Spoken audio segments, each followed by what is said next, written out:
Ang pagsasaka ay tinaguri ang isa sa mga pinakaimportanteng kabuhayan sa ating bansa.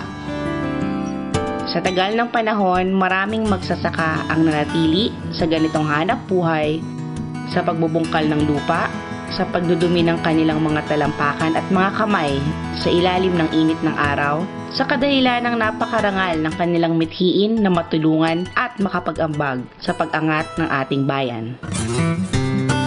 Ang mga kababaihan ay hindi nahuhuli.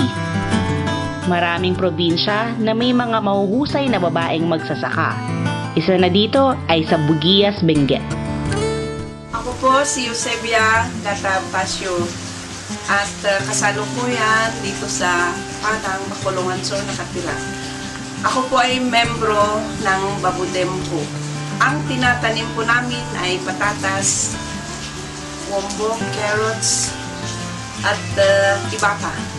Ako si Marna Bulisnis, taga Bacolongan Norte, Buguias. Ano po ang tinatanim na? Cut flowers. Cut flowers, saka ano pa po? Gulay. Gulay. Alternate yung Ang mga kababaihan dito ay malaking bahagi sa industriya ng pagsasaka na nakatutulong sa kanilang komunidad.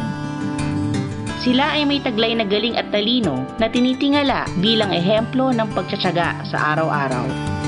Sa tagal na ng panahon, subok na sa init, hirap at puyat ang mga women farmers ng Pilipinas na nagsisilbing inspirasyon sa atin at na nabibilang sa pagiging bayani ng agrikultura at pagsasaka.